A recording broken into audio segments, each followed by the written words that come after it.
I think that, when you go through university and you are graduating, they tell you have been found worthy in character. What is missing in Nigeria is not learning. How many graduates do you have in government? They went through university. It's not about learning. At least not about academic learning. People go there and they're simply behaving like children who were not well brought up. Look, economics can be common sense. The truth is, I don't think there is any serious economist who would not have told you 10 years ago that this is where we're going to end up. Absolutely. There are certain things you do, and you know where you're going to end up. If you continue inflating fuel import numbers and taking money out of Federation account and saying you're paying subsidy, that is not subsidy. It is not a limitless goal. Okay? If you continue printing money like there's no tomorrow, in ways and means, just printing money, and then pretending that you can keep the Naira artificially strong, you create room for arbitrage, people become multi-millionaires in the short term, but you know that the economy is going to suffer. These are things that we said. So when you talk about calling out people in the past, that's not the problem. The problem is calling out people in the present. So what I find in Nigeria is when people are in power, people like us who take risks speak, everybody keeps quiet. When they die, everybody now opens his mouth. So there is no point talking about dead people. You talk to them when they are there. And if enough of us speak, these things change. This is the first point. The second point is we must make a distinction between tactical, even if necessary, interventions and reform. Okay? I personally have an auditor. We had a debate on subsidy over 10 years ago. I have always said the subsidy regime was unsustainable. We cannot continue supporting foreign refineries when we're an oil-producing country, keeping refineries open abroad while we're not doing our own. Today we have a situation where we have our own domestic refinery, we're not importing petroleum products, we're even exporting to Europe, and this is very good for the economy. Artificial exchange rates, especially when you're printing money, cannot work. That was going to be a devaluation. Now, so for me, removing subsidy or the reverse exchange rate, these are good interventions. Now, were they done at the right time? Those are certain questions. And were there other things that should be done that have not been done? These are other issues. And I think we must make that decision. So it's not enough to say, oh, they remove subsidy. You have to. When we get to a point where 100% of your revenue goes to debt service, you cannot continue. Where is the money going to come from? However, if you decide to remove subsidy and liberalize the exchange rate in an environment of very loose monetary conditions, before you have tightened money supply, the Naira drops to a bottomless pit. Okay, so that's a timing issue. Okay, secondly, we've removed the subsidy, we're not spending it. What we should now see is fiscal consolidation. You cannot remove wastages and continue borrowing. And I've said this before. So you need to see the benefit. So if you're not paying the subsidy and you've got the money, why are we still borrowing and borrowing? What are we borrowing for? So these are the kinds of questions that we should ask. And I think an economic conversation like this is important. The third thing is, and I'm going to stop here after this. Dr. Alex Oti made a point, and I think we should bring that point very clearly. When we talk about the primacy of politics, the first question everybody must ask of a governor or the president or a government is, what is the character of the state? That is what defines everything. Is the state a developmental state that's focused on the people? Is the state a rentier state that's the site for extraction of money by political elite? Is the state a kleptocratic state that just there to serve those who steal. Okay. Okay? We're getting home now. Exactly. So that defines it. Because if you see governance, if you see being in government as an avenue to making money, all the policies you put in place will be geared towards making money for people. So this is why these questions are important. Alex contested elections in 2015. He lost. Contested in 2019. Well, he lost. I say he lost not because he was not voted in, but because he was not declared to go. Okay, it's the same person. Now, much as we would like to say, oh, Alex Oti, 2023, he walked up. He won because of Labour Party. He won because of a certain move of people saying they wanted a change. Okay, and he was carried by that wind of change. Now, in 2027, if he wins, he will win based on his achievements. Because the people who did not vote for 2020 will say, because I said it was the loss of Abia when he lost in 2015. I said it. When I said it was the loss of Abia that they lost. Okay? It was Abia people who lost. And when they elected him, they are those who won. It is up to them to decide. Do they want to see these roads and these bridges and this power and this investment? Or do they want to continue collecting handouts and go back to where they were? So there is hope. And if you look at this country, if you look beyond, beneath the federal level, look at the state level, you'll find a number of governors that are doing good things. And interestingly, many of them were bankers.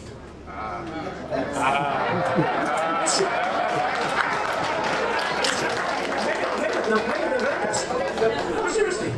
Okay, look at Bago in Niger, or Dauda in Zamfara, or others in Lagos, or Chite in Lagos. Many of these people had a background in finance.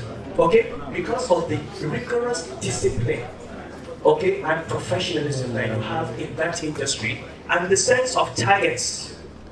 You have to reach a target. You don't just go there at the end of the after 1 year, what have I achieved? And I think that mental thing helps us. I'm not speaking because of my conscience, but that is. I think we should get more competent, experienced bankers into these offices. You know, this is all a painful situation, but this is exactly what an economic crisis is. Okay? Olisa, remember 2011 when we debated. If you go back to, if you Google that town hall meeting in Musonho with Olisa and Comrade Adam Soshomole and so on. Okay. I said then that Nigerians do not know what an economic crisis is until they fall into it. This is an economic crisis. This is what it means. It means poverty, it means inflation, it means unemployment, it means suffering. And you know, this was like somebody driving and hunting down, and you're telling him there's a cliff in front of you. There's a cliff, slow down. And he's crazy, he's on drugs. It keeps going on. Then now he falls over the cliff and he says, come and save me. You cannot save him. This country went on this big party, refused to call people to order. Even when some of us were speaking, look, when we said, and Jonathan was going to remove subsidy. If he had removed subsidy, then inflation would have gone up from 11% to 13%. This country got together, did occupy Nigeria. Okay? The people who led Nigerians out on the street to stop that decision then are the ones who took that decision how many years later? And you know, whenever you remove something, there will be pain. But if you had removed it in 2011, the pain would have been a small fraction compared to what we had in 2023. This is the reality. So let us accept that we are in an economic crisis. Some things have been done that had to be done. There are things that need to be done that are still not being done, that need to be changed. And we should have the courage to speak up, to advise, to criticize, okay, to change. Otherwise, we're going to stay here to 2031. Then when the president is away, we now sit down and start talking about Tinubu. Why talk to them? You should talk to them when they are in office. And when they have just change. don't talk about governments that have gone. I can talk about Buhari, but he's dead. I talked about him when he was alive and in office. And that is what we, so-called educated Nigerians, need to have. If you don't have the courage to speak up when someone is in power, please have the decency to keep quiet when he's dead. We have to look at the position of those who refuse to vote and those who sell their votes. And those who sell their votes. What's the difference? If votes don't count, whether I sell my vote or I throw it away, is there any difference? Because the person they will announce it. Because we're trying to know the rationale and even in terms of logic of the intelligence of these people. If I vote this time, vote another time, and my votes don't count, should I continue to vote? No, that's because unless it is said in our place that the person who marries the father's wife doesn't know that it is expensive to get married.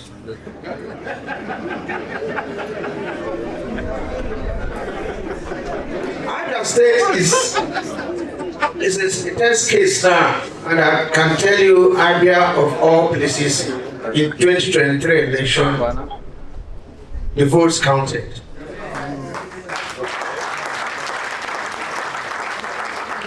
Can we say that of all other places? And it's important we get this. Let's look at a representative sample of resources. Now, if that is the case, because I listened to the governor, and he had that generalization, I think if we are talking of Abia, we can discuss it. Or if we are talking of the country generally, then there's a problem. Because Abia does not reflect the situation in the country. And I'm surprised. And we need to fight double to maintain the situation in Abia. Okay. Because of what we have seen already. And he knows it. During the councillorship election, he managed to survive.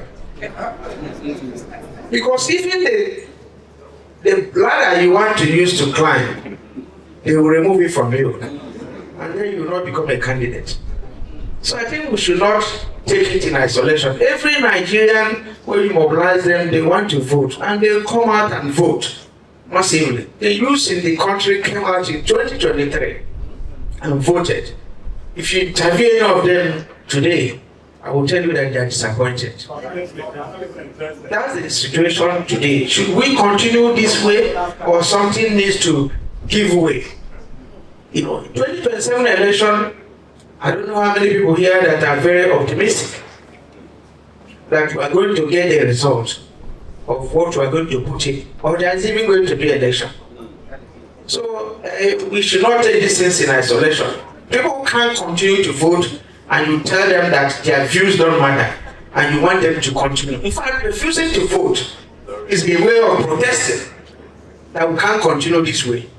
So I think I must respond to that question. But if we don't want to go out from our topic, the choices, whose choices are we talking about? The same old choices. Who regulate these choices? When you say the subsidy is gone, is that our choice? No. Because we have to put these things together. Is that the choice? And subsidy is gone goes with a lot of things. It then means my transportation to work 100%. No food, no accommodation. Everything is now gone. So we have to look at choices. Who determines these choices? How does it affect us? How does it reflect on our moving forward? And as citizens of this country. So we should not look at them in isolation. Those people in the villages who refuse to vote or who collect money to vote, they are tired of the system. So what do we do as the elite? Now, if you are freezing salary, is it based on cost of living index that you're operating now? Because the salary presently being paid is over freezed. salary being paid, 70,000, he himself, even as governor, knows that you are full for the month for you to come to work. That's 70,000 is not enough. That's house rent. You don't want hair or a back. That is not enough. So unless we are going to work on those indices, that, oh, let's take away your money, even if it's 2 times a day, your transport, your house, and then freeze. Because there's nobody that has the savings now. So if you do that, you can go ahead and freeze nothing. Because that's the way it is. But if we are to indicate it, and if we are doing this thing based on inflationary trend, if inflation is constant, and at a certain level, and then you say you are freezing salary. Now, me and my people will prefer to collect 5,000 Naira minimum wage that is equivalent of the dollar. No country in the world pays 70,000 of its currency. So when you develop it to be 1 million a month and it doesn't make sense, it's not because you want that big name.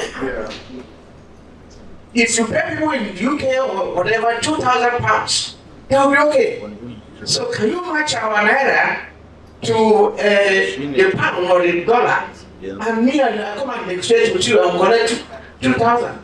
So it's not when you destroy the currency. So what else are you freezing? Now, like the ML said, of course, I don't want to go into that controversy of subsidies gone, and you have trillions that means nothing to all of us. So that's the situation. The issue of wage freeze, is not a system. Part of the crisis we had with them was that salaries were being reviewed every 5 years. But I said no. We have to bring it back to 3 years. Which means by next year we should be talking. But even by that next year, what we have already is gone. So I think that's the reason why we're not going to the temptation of agreeing for freeze. But if assuming they work fast now and bring even the exchange rate to be 500 Naira to $1, we can stay where we are today. Thank you.